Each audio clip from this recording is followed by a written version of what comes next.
ታምራት ሰላም ነው። እንዴት ነህ? አለን አማን አለን አልሐምዱሊላህ። ደህና ነህ? ደህና ነኝ። ጥያቄ ነበረኝ። እሺ ጥያቄ ምንድን ነው?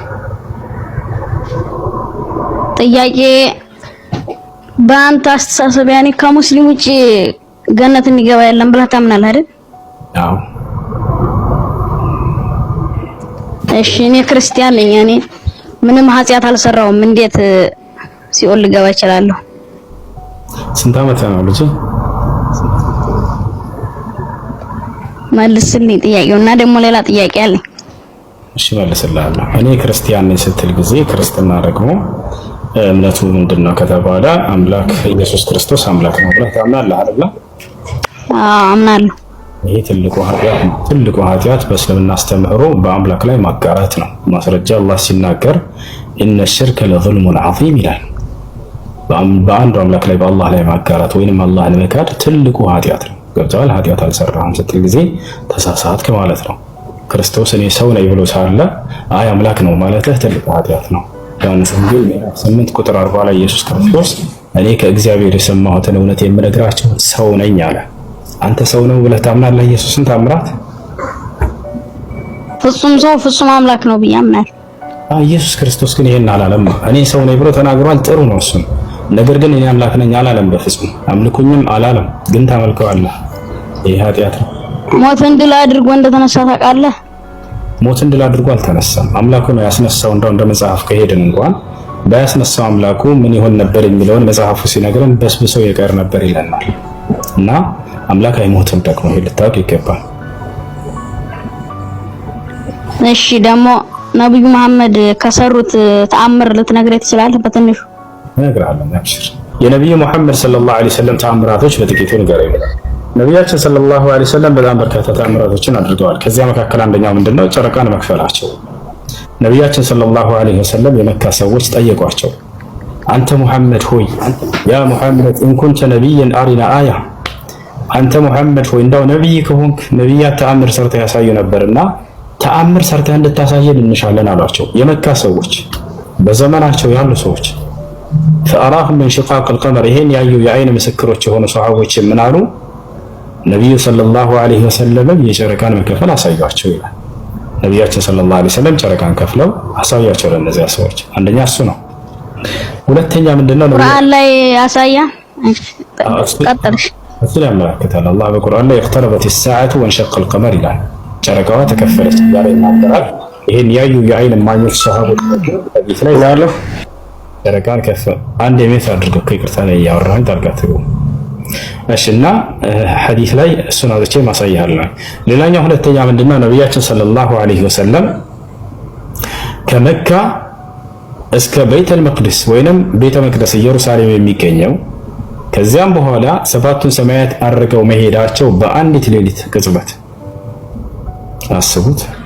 ይሄንን መልአኩ ገብርኤል ነው ይዟቸው የሄደው። ከመልአኩ ገብርኤል ጋር ቀጥታ ከመካ እስከ ኢየሩሳሌም ከኢየሩሳሌም እስከ ሰባት ሰማያት ድረስ አቆራርጠው ሄደው ደርሰው ከአምላክ ጋር ንግግር አድርገው መምጣታቸው ሁለተኛው ድንቅ ተአምር ይሄ ነው። ይሄ በቁርአን ላይ ተጠቅሷል። አላህ ሱብሓነሁ ወተዓላ ሱረቱል ኢስራ መጀመሪያ ላይ ይገልጸዋል። ሐዲስም ላይ ልክ እንደው ሰሂህ ሙስሊም 162 ላይ እናገኘዋለን። ሶስተኛ ሌላ ነቢያችን ሰለላሁ ዐለይሂ ወሰለም ያደረጉት ተአምር ምንድነው? ሱሐቦቻቸው ከዕለታት አንድ ቀን ውዱ የሚያደርጉበት ውሃ አጥተው አስፈልጓቸው መጡና ጠየቋቸው፣ አንተ የአላህ መልእክተኛ ሆይ ውዱ የምናደርግበት ውሃ የለንም፣ ሶላትም ደርሶብናል፣ ከየት እናምጣሏቸው? ነቢያችን ሰለላሁ ዐለይሂ ወሰለም ከጣቶቻቸው መካከል እንደዚህ ቢስሚላህ አሉና አፈለቁላቸው። ይሄን ያዩ የአይን እማኞች በርካታ ሰሃቦች መሰከሩ። ከጣቶቻቸው መካከል ውሃ ሲፈልቅም ተመለከትን፣ እኛም በዚያ ሁላችንም ውዱ አደረገን ብለው ተናገሩ። አራተኛ ነቢያችን ሰለላሁ ዐለይሂ ወሰለም ለጥቂት ሰዎች የሚትበቃ ምግብን ጥቂት ምግብ ለብዙ ህዝብ የመባረክን ተአምር ተሰጥተው ነበር። ከዕለታት አንድ ቀን ነቢያችን ሰለላሁ ዐለይሂ ወሰለም የኸንደቅ ጦርነት ወይንም የአሕዛብ ጦርነት ጊዜ ነቢያችን ሰለላሁ ዐለይሂ ወሰለም በጣም ተርበው ነበር። ወደ 1400 የሚሆኑ 500 የሚሆኑ ሱሐቦች አሉ። እርሳቸው ተርበው ሳሉ ከሱሐቦቻቸው መካከል አንድ ሰው ተነሳና የእርሳቸውን መራብ ያየ ሱሐባ ቅርብ ቤት ነበረውና እዚያ እስኪ እንዳው ወደ ቤት ሄጄ ለነብዩ መሐመድ ሰለላሁ ዐለይሂ ወሰለም ተርበዋልና የሚበላ ምግብ ላምጣላቸው ብሎ ወደ ቤቱ ይሄዳል። እቤት ሄደና ሚስቱን ጠየቃት። ሚስቴ ሆይ የአላህ መልእክተኛ ነብዩ ሰለላሁ ዐለይሂ ወሰለም ተርበው ተመልክቻለሁ እና ይሄ ነገር አላስቻለኝም፣ እባክሽ ምግብ ካለ ስጭኝና ልውሰድላቸው አላት። ሰውየው ምን አለ? ሚስቱ ምን አለች? ቤት ውስጥ ምንም የሚቀመስ ነገር የለም አለች። ነገር ግን ትንሽዬ ዱቄት አለች፣ እንዲሁም ትንሽዬ ግልገል አለች፣ ፍየል ትንሽዬ ግልገል ነች። እሷን እንረዳትና ስጋ ሰርተን ይህንንም ቂጣ ጋግረን እንውሰድላቸው ካልክ እሺ አለችው። ሌላ ግን ምግብ ቤት ውስጥ የለም አለች። ሰውየው መሻላ ፍየሏን አረደ፣ ስጋዋን ጠባና ብረት ድስት ላይ አስቀመጠ። ድስት ላይ ካስቀመጠ በኋላ እሷ ሴትየዋ ምን አደረገች? ሚስትየዋ ዱቄቱን አበካች እስኪቦካ ድረስ ሂድና ለነብዩ ሰለላሁ ዐለይሂ ወሰለም እንዲሁም ከእርሳቸው ጋር 1-3-4 ሰዎች ከእርሳቸው ጋር ጋብዛቸው ይዛቸውና ለሌላ ሰው እንዳትናገር ምግቡ አይበቃምና ለብዙ ህዝብ አደራ በሚስጥር ለእርሳቸው በጆሮአቸው ብቻ ነገር ብላ አዘዘችው። ሰውየውም ሄደ ነብዩ ሰለላሁ ዐለይሂ ወሰለም ጋር ፈሰረሁ ይላል ሐዲሱ ላይ መሰጠራቸውም ይላል በሚስጥር ነገራቸው ማለት ነው። ቀስ ብሎ አንተ የአላህ መልእክተኛ ስለተራቡ አይቻልኩም ወደ ቤት ሄጄ እንዲች አይነት እንደው ለ4 ሰዎች የምትበቃ ጥቂት ምግብ አዘጋጅቻለሁኝ ከእርሱ ጋር 4 ሰዎች ይምጡና ይብላሉ። ነብያችን ሰለላሁ ዐለይሂ ወሰለም በዚህ ጊዜ ያ ቀውም አሉ፣ ህዝቦቼ ሆይ ወንድሞቼ ሆይ አሉ፣ ወንድማችን ምግብ ጋብዞናልና ኑ ወደ ቤት እንሄድ አሏቸው። ሰውየው ደነገጠ። አንተ የአላህ መልእክተኛ የታረደችው ትንሽዬ ግልገል ነች፣ ለጥቂት ሰው እንጂ አትበቃም ለ4 ሰው ለ5 ሰው እና ይሄን ሰው እኮ አታበላም ብሎ ነገራቸው። ነብዩ ሰለላሁ ዐለይሂ ወሰለም ምን አሉ? ሂድና አሁን የማዘህን ብቻ አድርግ አንተ አሉት። ሂድና ቤት ነብዩ መሐመድ መተው እስኪባርኩት ድረስ ምግቡን እንዳታወጪ ድስቱን ብለውሻል። ልክ እንዲሁ እርሳቸው መተው ነብዩ መሐመድ መተው እስኪባርኩት ድረስ ዱቄቱን እንዳትጋግሪ ወይንም የተቦካውን እንዳትጋግሪ ብለውሻል ብለህ እዘዝ አሉት። ሰውየው ተመለሰ ወደ ቤቱ። ገብታችኋል አይደል? ወደ ቤት ተመለሰ። ከዚያ በኋላ ነብያችን ሰለላሁ ዐለይሂ ወሰለም ከሰሃቦቻቸው ጋር ወደ 1400 እና 500 ህዝቦች እንዲሆኑ ሄዱ።